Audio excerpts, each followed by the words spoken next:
Bonjour, Gilles ici pour Ciné Techno. Je vous parle du combo en Blu-ray DVD de The Nutcracker and the Four Realms ou Casse-Noisette et les Quatre Royaumes en version française. Le film de Lasse Hallström et Joe Johnston est distribué par Disney, mais en vedette Keira Knightley, Mackenzie Foy et Helen Mirren. Sorti en magasin le 29 janvier 2019. Une jeune fille reçoit un mystérieux cadeau de sa mère récemment décédée, un œuf de métal qu'elle n'arrive pas à ouvrir. Elle demande conseil à son parrain, un inventeur plein de secrets, qui lui ouvre la porte d'un monde parallèle et merveilleux, victime d'une guerre qui oppose différents royaumes magiques. Au cours des dernières années, il y a Disney qui s'est clairement imposé comme une force monumentale dans le paysage médiatique américain et mondial. Ses acquisitions de Marvel, Lucasfilm et plus récemment Fox font de Disney le chef de file dans le domaine du divertissement de masse et une machine à sous qui commence à défier l'imagination.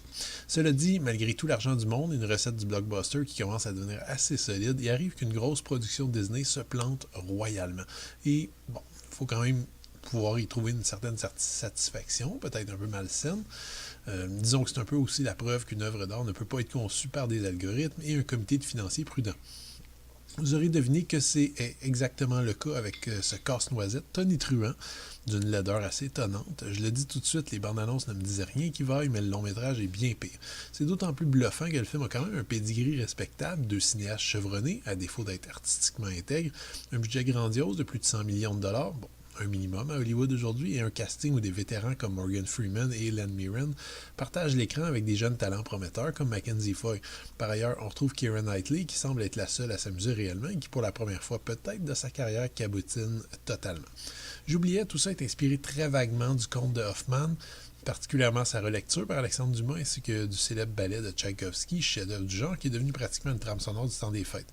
On sent que la gang de chez Disney a voulu répéter l'exploit de Alice au Pays des Merveilles, qui était une relecture moderne, américanisée, blindée d'effets spéciaux d'une vieille histoire connue de tous et qui était tombée donc dans le domaine public depuis longtemps. Disney garde sa patte sur l'œuvre originale en proposant non pas une adaptation fidèle, mais une pseudo-suite se voulant légèrement plus sombre et adulte. Le problème, c'est qu'Alice au Pays des Merveilles, outre un aspect visuel intéressant, gracieuseté évidemment de Tim Burton, n'était pas particulièrement bon. En prenant comme point de départ un numéro de danse et un conte pour enfants assez bref, et en amplifiant le tout pour que ça rentre tant bien que mal dans les conventions actuelles du blockbuster, le résultat de Nutcracker ne tient pas la route 2 secondes. L'autre problème tient quand même dans le concept de base de l'histoire qui rappelle beaucoup trop d'autres films de genre assez récents, particulièrement justement Alice au Pays des Merveilles et la série des Narnia.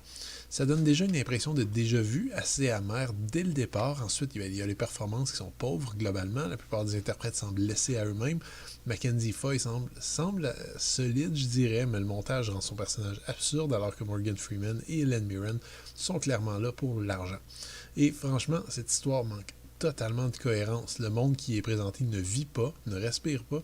Il est habité par une poignée de rois et de reines et 10 ou 15 figurants tout au plus, paradant clairement devant toute une série de green screen. Les quatre royaumes sont mal définis, tout comme le conflit général qui est très très mal expliqué, et le film se termine avec davantage de questions que de réponses. Bref, pour une grosse production de Disney, ça sent le travail mal ficelé, fait beaucoup trop vite, avec des assises trop peu solides. Ce qui est étonnant de la part d'une boîte qui nous a habitués à des œuvres généralement irréprochables en termes de mise en scène, de rythme et de divertissement. Le Blu-ray est présenté à 1,85 $. Si le film laisse beaucoup à désirer, il n'y a quand même rien à dire sur la qualité technique de la gravure. L'image est parfaite. En fait, je dirais que tout le manque de précision qu'on pourrait retrouver devrait plutôt être attribué à la surabondance d'effets spéciaux et des rendus digitaux qui sont parfois approximatifs. Les pistes audio sont offertes en anglais DTS HD 7.1 ou français et espagnol 5.1. Les sous-titres sont offerts dans toutes ces langues. Côté bonus, on sent que le film a clairement pas eu autant de succès que prévu. Par conséquent, on n'a pas mis beaucoup d'efforts dans les suppléments. Au moins, on a eu une entrevue avec la danseuse Misty Copeland qui discute un peu de son apport lors d'une scène clé du film. Pour le reste, on a droit à une courte featurette sur les décors et les costumes, une poignée de scènes supprimées qui totalise à peine 4 minutes et 2 clips musicaux, l'un avec le chanteur Andrea Bocelli, et l'autre pour la musique interprétée par Lang Lang. Le film est également inclus ici sous forme de DVD donc, et de copie digitale. Bon, disons que The Nutcracker and the Four Realms est absolument pas une réussite.